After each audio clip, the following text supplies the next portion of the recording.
Audio Jungle.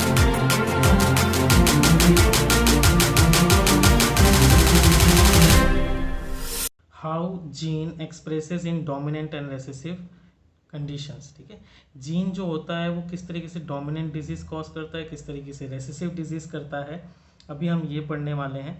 अब हम देखेंगे कि किस तरीके से डीएनए जो होता है वो एक पर्टिकुलर फिनोटाइप को कंट्रोल करता है। इसका एक कंप्लीट मैकेनिज्म होता है कि डीएनए पहले क्या होता है, ट्रांसक्रिप्शन होता है, उसके अंदर ट्रांसक्रिप्शन के थ्रू वो क्या बनाता है, एमआरएनए।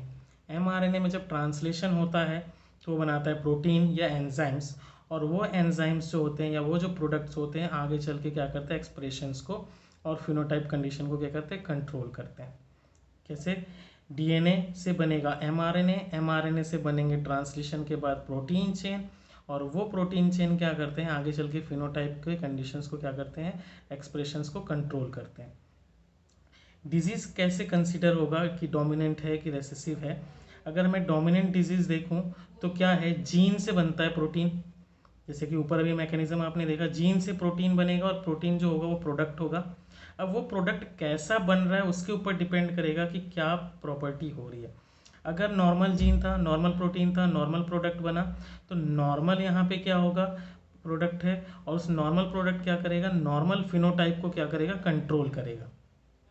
नॉर्मल जीन होगा, नॉर्मल प्रोडक्ट बनेगा और नॉर्मल फिनोटाइप बनेगा। पर अगर उस जीन में किसी तरीके का म्यूटेशन हुआ है तो म्यूटेशन हो गया तो म्यूटेटेड प्रोडक्ट बनेगा। वो म्यूटेटेड प्रोडक्ट अगर बनता है तो उससे बनता है डिफेक्टिव प्रोडक्ट, और वो डिफेक्टिव प्रोडक्ट क्या होगा, डिफेक्टिव फिनोटाइप को कंट्रोल करेगा। ठीक है, अगर डिफेक्टिव फिनोटाइप क्या है, नॉर्मल फिनोटाइप के ऊपर डोमिनेंसी दिखा रहा है, उसको क्या कर रहा है, डोमिनेट कर रहा है, तो इससे वाले को हम क्या बोलेंगे, डोमिनेंट डिजीज। ठीक है, अगर नॉर्मल फिनोटाइप के ऊपर क्या हो रहा है, डिफेक्टिव फिनोटाइप क्या कर रहा है, उसके ऊपर डोमिनेंसी शो कर रहा है, तो डिजीज कहलाएगा क्या हमारा, डोमिनेंट डिजीज। एग्जाम्पल लेते हैं क्या, defective animal of teeth. Defective animal of teeth क्या है कि अगर इनेमल जीन है, वो इनेमल जीन प्रोटीन बना रहा है, वही प्रोडक्ट है।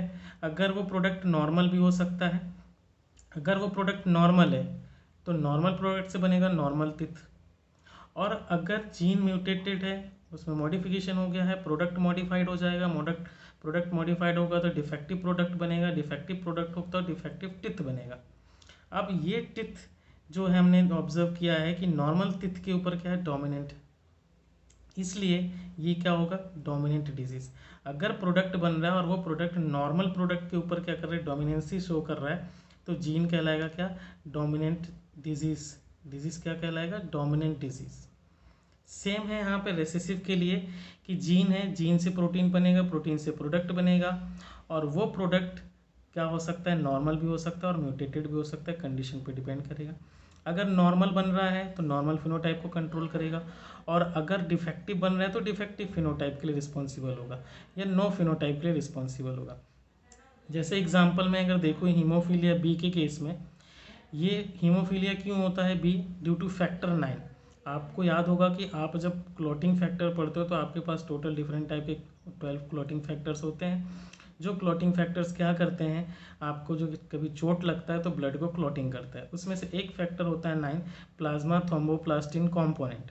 प्लाज्मा थ्रोम्बोप्लास्टिन कॉम्पोनेंट हीमोफीलिया में ही क्या होता है कि वो जीन क्या हो जाता है, मॉडिफाई हो जाता है, जो क्या बनाता है, प्लाज्मा थ्रोम्बोप्लास्टिन कॉम्पोनेंट।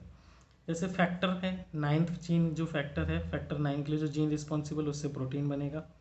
अगर वो नॉर्मल जीन था तो नॉर्मल प्रोडक्ट बनेगा और नॉर्मल फैक्टर बनेंगे, तो क्लॉटिंग होता रहेगा, क्योंकि वो क्या करेगा, रेसेसिव जो प्रोडक्ट है उसके ऊपर डोमिनेट करेगा।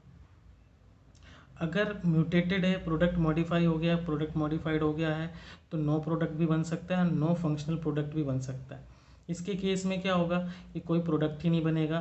तो यहाँ पे जब कोई प्रोडक्ट नहीं बनेगा तो क्या नहीं बनेगा, आपका फैक्टर 9 नहीं बनेगा, और फैक्टर 9 नहीं बनेगा तो क्या होगा, क्लॉटिंग कहीं क्या होगी, में प्रॉब्लम होगी।